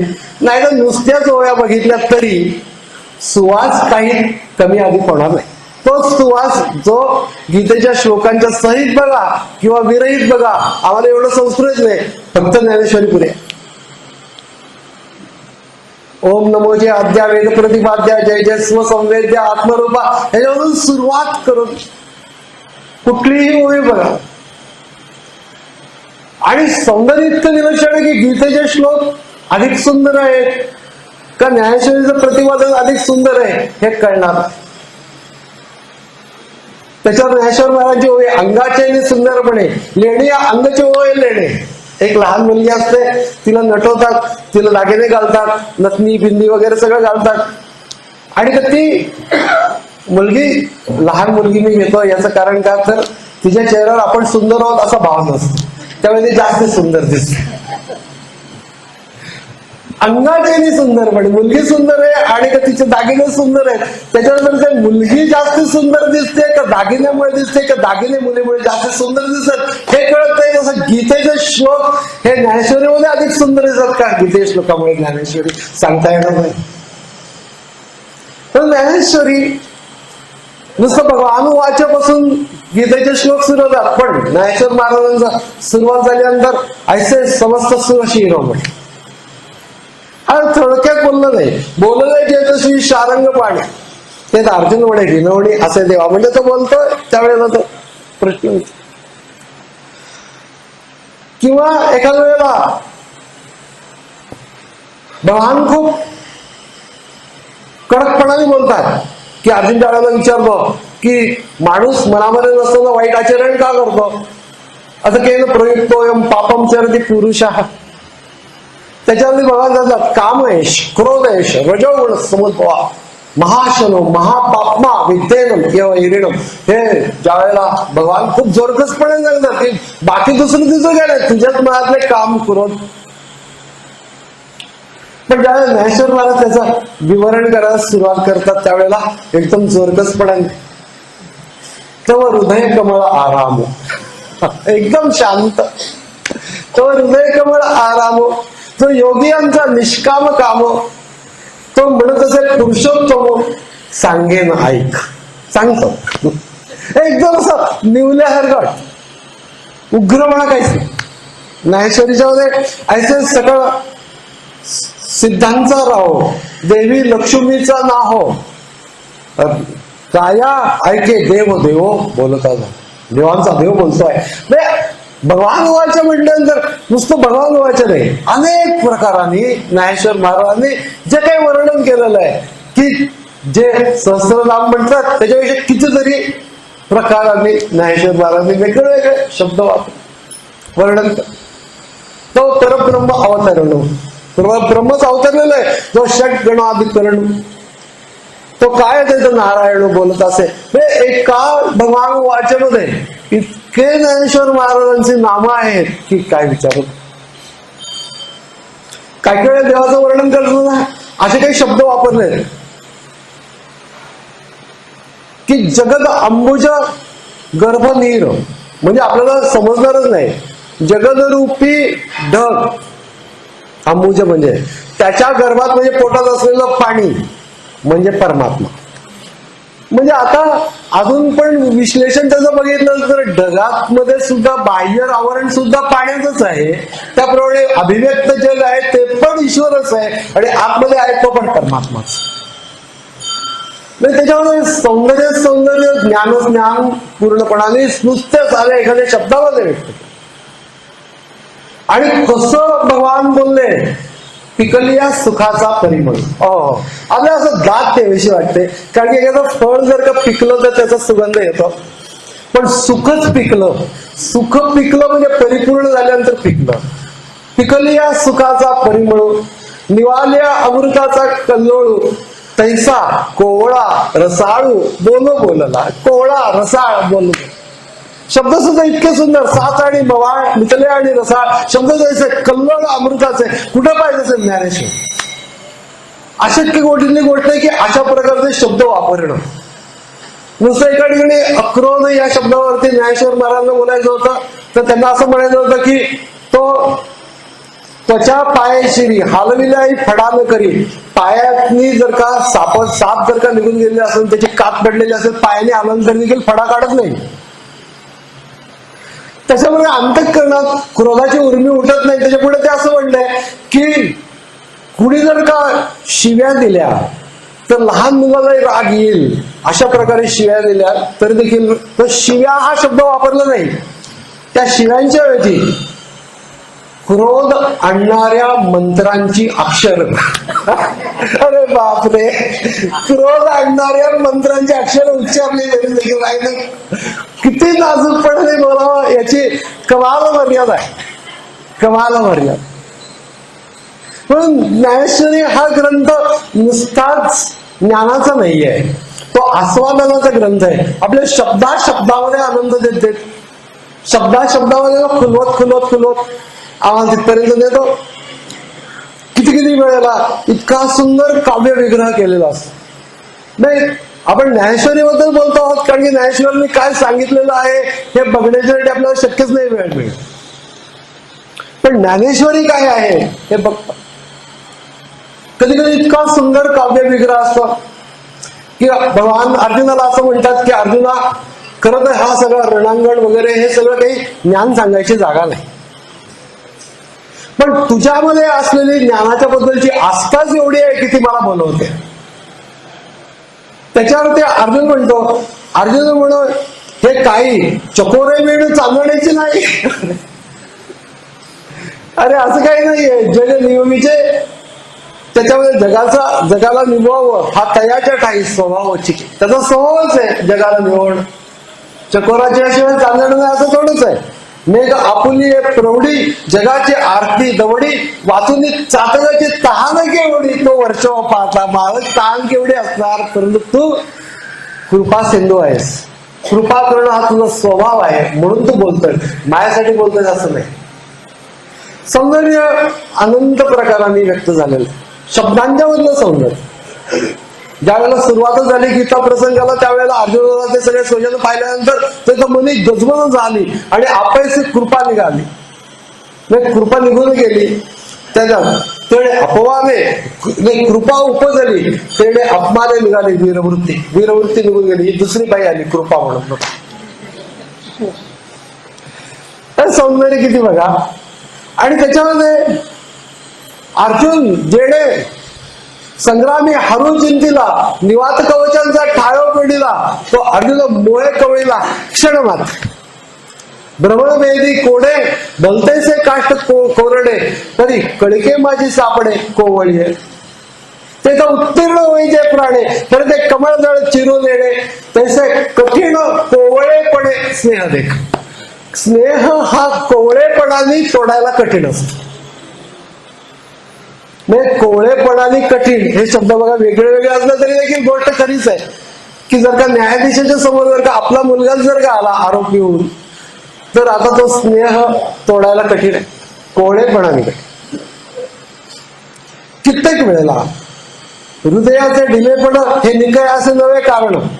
अर्जुना हे बरोबर नाही. पार्थ नाहीतर तोही उपपद्यते क्षुद्रम हृदय दौर्बल्यम त्यक्त्वा उत्तिष्ठ पर्यंत, असं जे म्हणतात हृदयाचे ढिलेपण. शब्द सुद्धा असा वापरलेला आहे की काय काय करतोय, इतका ढिलेपणा काय, हृदयाचे ढिलेपणा हे निकयाचे नव्हे कारण, त्याच्यासाठी निकयाचे नव्हे कारण हे चांगलं होणार नाही, हे संग्रामे पतन जाण क्षत्रियस. आणि ते सांगत असताना ऐसे तो कृपावंत नानापरी असे शिकवितो. ते कृपावंत जे ऐकवली पंडित तू काय बोलते, कृपावंत शिकवतो आहे. तर कृपावंत हा शब्द इतका वापरला सुंदर ठिकाणी की तो कृपावंत शिकवतो आहे. आणि तो अर्जुनाला सांगतोय की तू कृपा करून यांच्यावर कृपा करू नकोस, कृपा करू नकोस असं कृपावंत सांगतो. ऐसे तो कृपावंत नानापरी असे शिकवतो. पण शब्दांचं सौंदर्य विरोधाभासाचं सौंदर्य विलक्षण. उपहास सुद्धा ज्या वेळेला करतात ज्ञानेश्वर महाराज, उपहास करतात काही काही वेळेला चुकीचं, अहिंसा अहिंसा अहिंसा असं म्हणायचं आणि त्याच्यानंतर हिंसाच करत राहायची. आमचा पक्ष अहिंसाच आहे, तुम्ही जर का आमचं ऐकलं नाही तर आम्ही तुमचं डोकं फोडू, म्हणजे अहिंसा. त्याचं अतिशय सुंदर उपहास असं केला की म्हणजे यांचं कसं असतं माहितीये की बैल आहे ना, त्या बैलाला उन्हात पावसामध्ये तो त्रास होतो त्याला, म्हणून गोठा बांधायला पाहिजे, बैलाला गोठा बांधायला पाहिजे. ज्ञानेश्वर महाराज मला गोठा बांधायला पाहिजे, काय करणार, गोठा बांधायला पैसे नाही, मग काय करा, बैल विका आणि गोठा बांधा. अशा प्रकाराने यांचं एकंदर वागणं असतं. म्हणजे थंडी भयंकर आहे, अजिबात सहन होत नाही, काय करावं, अंगावरचे कपडे काढा, शेकोटी पेटवा, उभ घ्या. ज्ञानेश्वर महाराजांचा उपहास आहे. कर्म ज्या वेळेला निरर्थक माणसं कर्म करत असतात तर अरे निरर्थक कर्म कसं होईल, कुठलंही कर्म केलं तर काहीतरी नाही, असे कितीतरी निरर्थक कर्म असतात. खडकावरती वर्षाव होणं, भस्मामध्ये हवन करणं किंवा सावलीला मिठी मारणं हे निरर्थक कर्म. त्याच्यापेक्षा पुढे जाऊन सांगितलं बसला आकाशाला थप्पड मारत, बसला आकाशाला थप्पड मारत, निरर्थक कर्म. तर निरर्थक कर्म करू नको. मग एका बाजूला सांगतात की तुला अंतिम ज्ञान प्राप्त करून घ्यायचं, त्यामुळे तू फालतू कर्मामध्ये वेळ घालूच नकोस. तत्वज्ञान काय ते समजून घे. तत्वज्ञान जितकं सुंदर ज्ञानेश्वर महाराजांनी समजून सांगितलंय, बापरे. आणि इतकं सुंदर की ज्ञानाचे बोलणे आणि येथूनही रसाळपणे ते तर पुरे कोण म्हणे आकरणीता. अरे थांबूच नाही असं वाटत ज्ञानाचं बोल. त्याच्यामध्ये एक दृष्टांत दिलं की एक प्रकृती आहे सतत बदलते, ती ज्याच्या आधारावरती तो पुरुष आहे. प्रकृतीच दिसते, पुरुष दिसत नाही. त्याच्यावरती सांगतात की प्रकृती माझी उभा तरी जुई जैसा ओथंबा. ओथंबा म्हणजे एक ओबड दोबड लाकूड लावलेलं असतं, त्याच्यावरती जुईचा बेल चढवलेला आहे. त्याच्यावर जुईच्या बेलावर फुलं येतात, लोक बघतात, ते फुलं बघतात, तो बेल बघतात, काय सुंदर आहे म्हणतात, काय सुंदर आहे म्हणतात. परंतु त्या ओथंबा जो आहे मध्ये त्याच्याकडे कोणाचं लक्ष जात नाही. आधार तो आहे तर जुई जैसा ओथंबा. तसा हा परमपुरुष आहे. संसारामध्ये पण असंच असतं. पुरुष लोकांनी लक्षात ठेवावं की आपण ओथंबा आहोत, जुई जैसा ओथंबा. या सगळ्याच्या मध्ये सौंदर्य असं आहे की प्रगट प्रकृती आहे पण पुरुष तो काही दिसत नाही. आणि तो प्रकृती सरितेच्या तटी मेरू हा किरीटी माझी बिंबे परी लोटी लोटो नेडे. या प्रकृती रूपी सरिता म्हणजे नदी वाहती आहे आणि तिच्या काठावरती हा मेरू पर्वतासारखा आहे. तिच्यामध्ये त्याचं प्रतिबिंब पडलंय. प्रकृतीमध्ये परमात्म्याचं प्रतिबिंब आहे. असं प्रतिबिंब जरी पडलेलं असलं तरी देखील ती प्रकृती जी वाहती आहे त्याच्यामुळे ते प्रतिबिंब वाहत आहे असं वाटतं. परंतु काही केलं तरी देखील ते प्रतिबिंब वाहून जात नाही. आणि प्रतिबिंब तर वाहून जात नाही परंतु तो पर्वत मुळीच झालत नाही, कारण की त्याचा त्याच्याशी काही संबंध. तत्वज्ञान फार सुंदर रीतीने तत्वज्ञान पूर्ण कुंभ उलंडला. तो बिंबाकारो दिसे भ्रंशला. पूर्ण कुंभ आहे त्याच्यामध्ये पाणी आहे.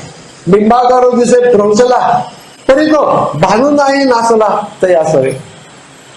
अरे सगळे प्रतिबिंब होते ते सगळे उलटले, ते सगळे कुंभ गेले, सूर्याला काही होत. प्रकृतीचं काही झालं तरी सूर्याला काही होत. तत्वज्ञान सांगताय महाराज. हे सगळं सांगत असताना एकदा रामकृष्णांना असं विचारलं, तर रामकृष्णांनी म्हटलं की हे बघ, एक घट आहे त्याच्यामध्ये सूर्याचं प्रतिबिंब पडलंय, असे 10 घट आहे. ते 10 घट आहेत तर किती सूर्य असतील? त्याने सांगितलं की 10 प्रतिबिंब सूर्य आणि 1 खरा सूर्य, 1 खरा सूर्य. असं सांगितल्यानंतर ते म्हटलं की ते सगळं ठीकच आहे, पण समजा 1 घट फुटला तर किती सूर्य असेल? 9 प्रतिबिंब सूर्य आणि 1 खरा सूर्य. अजून 1 घट फुटला, 8 प्रतिबिंब सूर्य आणि 1 खरा सूर्य. असं करता करता म्हणले शेवटी एकच घट राहिला. तर तो फुटला तर काय राहील? तर त्याच्यावरती जो सांगणार होता तो म्हटला 1 खरा सूर्य राहील. तो म्हटला नाही, शेवटचा गट फुटल्यानंतर काय राहतं ते तोंडाने सांगता येत नाही, ते तोंडाने सांगता येत नाही. हे रामकृष्ण म्हटले तीच गोष्ट ज्ञानेश्वर महाराजांनी सुंदर दृष्टांना दिलं की एक कोळी आहे, तो कोळी समुद्रामध्ये मासे पकडण्यासाठी म्हणून जाळं टाकतोय. रात्रीची वेळ आहे आणि तो चंद्र आहे, असं सुंदर चांदणं आहे, ते मासे चमचमत आहेत आणि कोळ्याला त्या जाळ्यामध्ये मासे दिसत आहेत आणि चंद्राचं बिंब पण दिसतंय. तो कोळी खूप खुश होतो की जाळ्यामध्ये काय काय सापडले म्हणून. पण ज्यावेळेला किनाऱ्यावरती येऊन झटकतो तेव्हा फक्त मासेच येतात, चंद्राचं बिंब त्या जाळ्या कोळ्याच्या जाळ्यात येत नाही. तसं शब्दांच्या जाळ्यामध्ये ज्ञान येत नाही, तसं शब्दांच्या जाळ्यामध्ये ज्ञान येत नाही. त्याच्यासाठी म्हणून तुला काय कर, तर त्यासाठी म्हणून तुला उपासना करायला. नुसतंच फार त्या तत्वज्ञानाच्या नादी लागून एक हरी आत्मा जीव शिव समा बाया तू दुर्गमान न झाली. मग मार्ग काय? हरिमुखे म्हणा. पुण्याची गणना कोण करी? याच्यामध्ये सांगितलंय की पुण्य किती मिळवलं याची गणना तू करू नकोस, तो देव बघेल.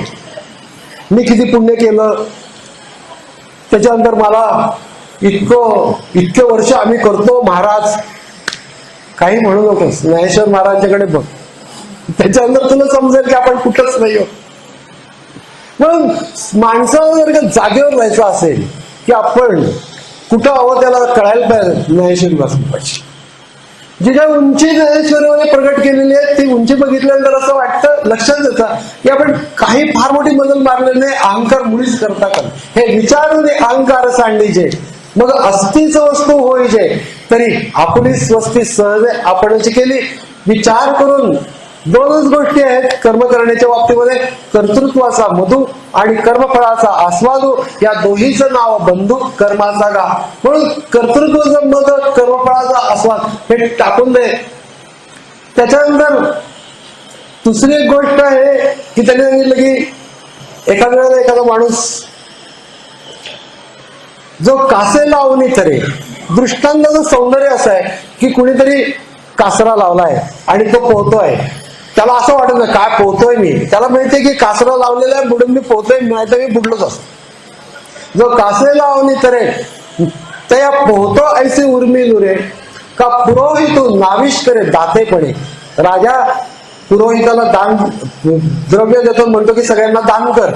मग तो पुरोहित सगळ्यांना दान करतो तेव्हा त्याला असं वाटत नाही मी केवढा दानी आहे, त्याला माहिती की एक धन राजाच. तसं मी जे जे काही सत्कर्म करीन त्या सगळ्या गोष्टी, जे काही मी दान करीन ते सगळं त्याचा आहे असं समज. मी जे जे काही कर्म करीन ते त्याचा आहे असं समज पाहिजे. त्याने मला आधार दिलाय म्हणून मी टिकलो नाही, बुडत नाहीये. आणि सत्कर्म म्हणजे काहीतरी कल्पना माणसाच्या मनामध्ये येते. मी नेहमी त्याच्याबद्दल एक उदाहरण सांगते. बालवीर असतात ना, त्यांना रोज 2 सत्कर्म करायला सांगितलं. एक मुलगा सकाळी 7 वाजता येतो, म्हटलं की सर माझे 2 सत्कर्म झाले. तर काय सत्कर्म केलं? एका म्हातारीला हात धरून रस्ता क्रॉस करून दिला. म्हणलं दुसरं काय केलं? तिला परत आणले म्हणलं इकडे. ते म्हणलं मग तिकडे परत का तू तिला क्रॉस करून परत काढली? तिला जायचं नव्हतं म्हटलं, मीच सत्कर्म म्हटलं.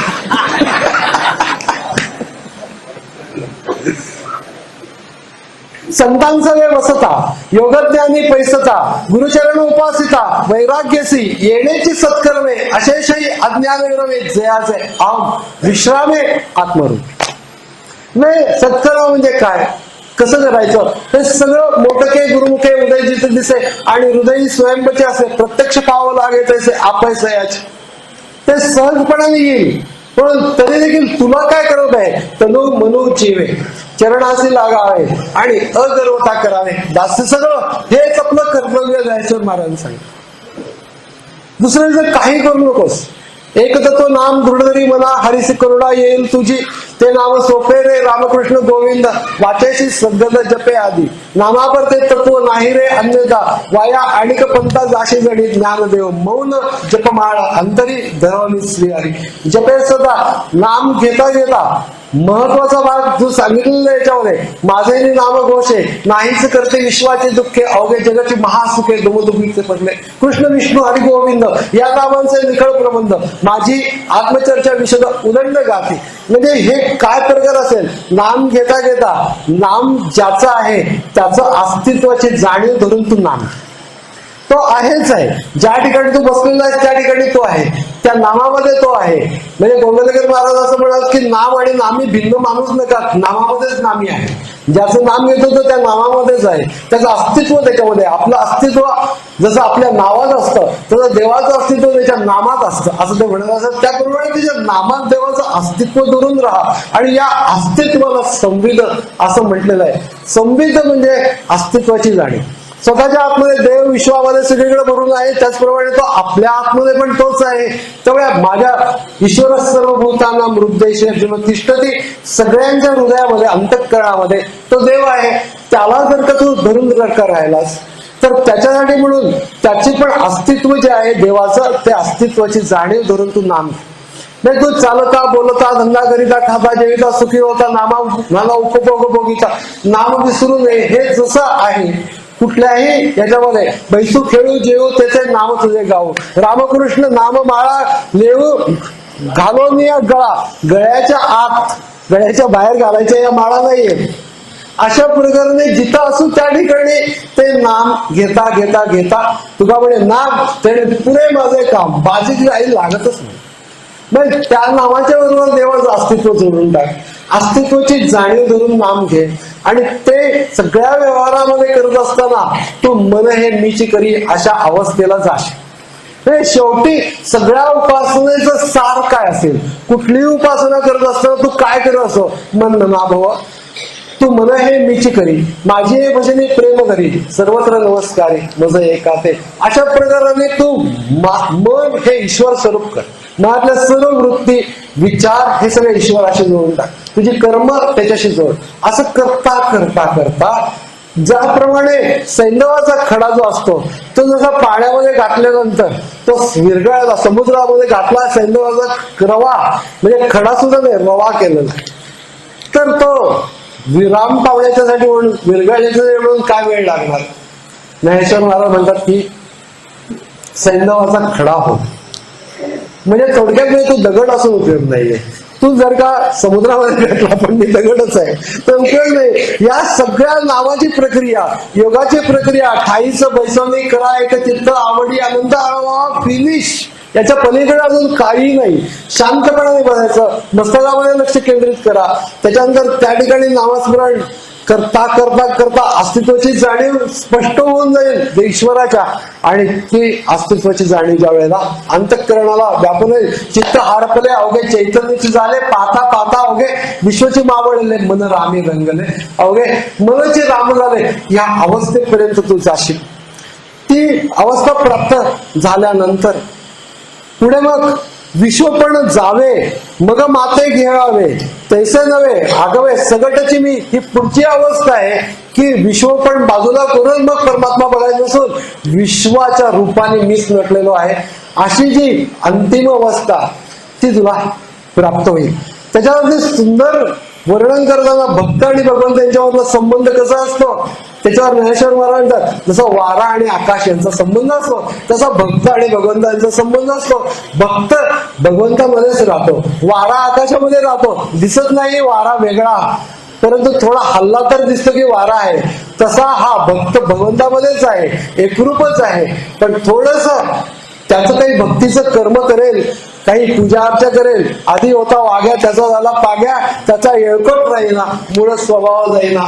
आधी होती दासी, पट्टराणी केले तिसी, तिचे हिंडण राहीना, मूळ स्वभाव जाईना. आधी होता संत संग, तुका झाला पांडुरंग, त्याचे भजन राहीना, मूळ स्वभाव जाईना. तशा प्रकारे ज्ञानी भक्त या अवस्थेमध्ये तू जाशील तेव्हा त्याने म्हणलं की तेजवने निघाला, तेजीचा असे लागला, त्या रश्मी ऐसा भला बोधू गावा. तेजाचा आहे परमाणु भूतळी का हिमकण हिमाचळी, तैसे अहम न्याहाळी मजची माझी. म्हणजे वेगळेपणा काय आहे? हिमकणाचा जो हिमालयामध्ये म्हणजे हिमपर्वतावरती हिमकण आहे, तर हिमकण समजतो की मी हिमपर्वतच आहे, पण त्याचा तेवढा तात्पुरता वेगळेपणा आहे त्या जीवनाच्या पुरता. हो का तरंगू लहानू तरी सिंधुशी नाही भिन्नू, सिंधुशी पेक्षा तो तरंग भिन्नू नाहीये. तैसा ईश्वर अनु मोहेची मागणी, विचारापासून वेगळा नाही. ऐसे निवास समरस आहे, दृष्टीपायी उल्हास आहे, त्या भक्ती ऐसे आम्ही, त्याला आम्ही भक्ती असं म्हणू.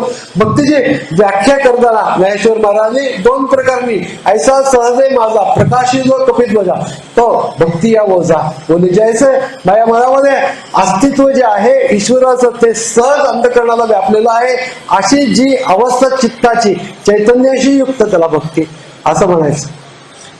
त्याला संविदा असं म्हटलेलं आहे त्यांनी, अस्तित्वाची जाणीव. मग अस्तित्वाच्या जाणीवेने जो जाणता येतो तो संवेद्य.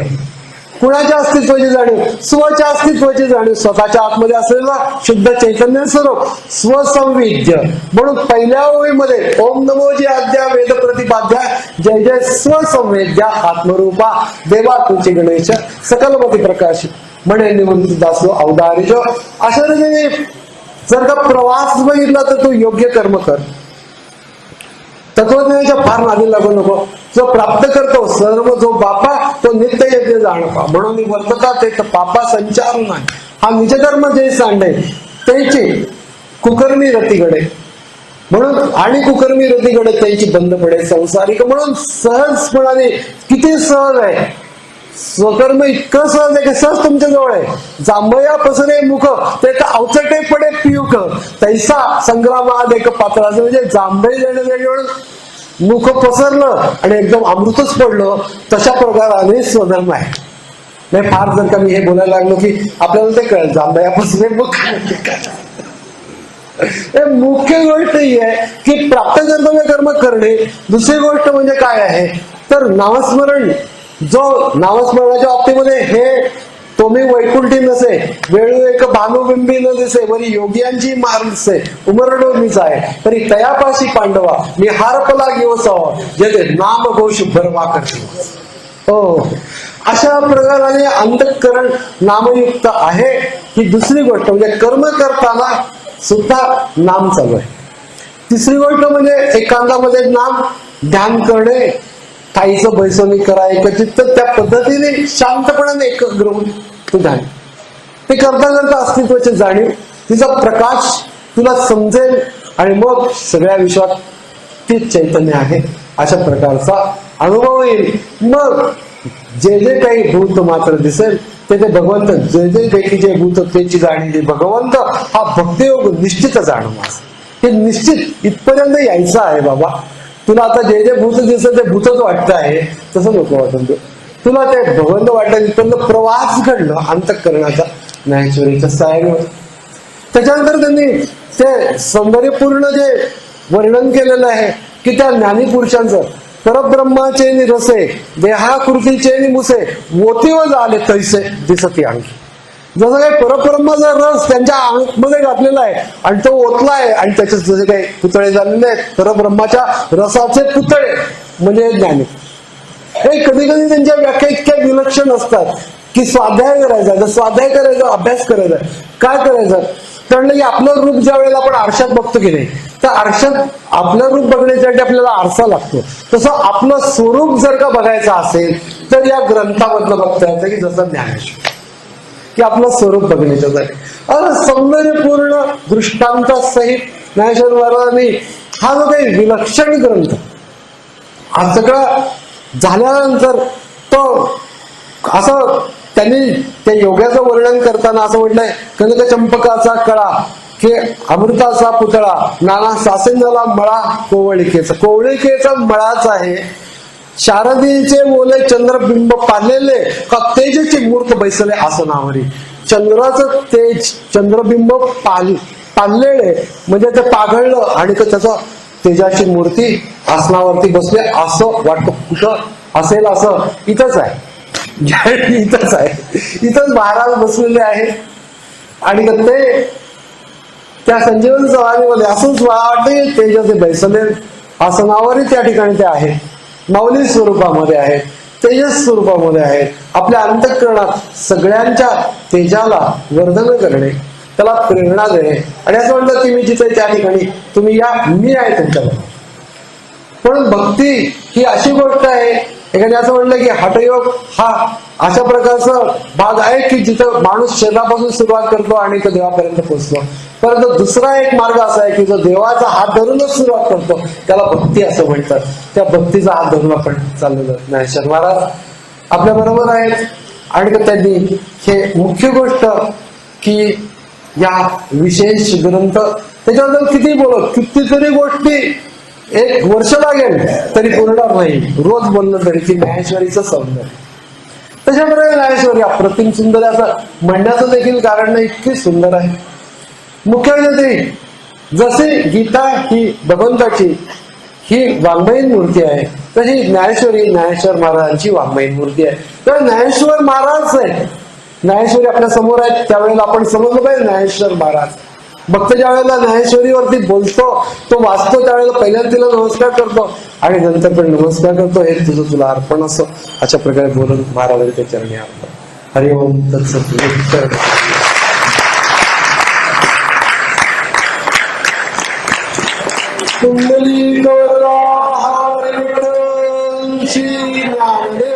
तुकाराम पंढरीनाथ महाराज की जय.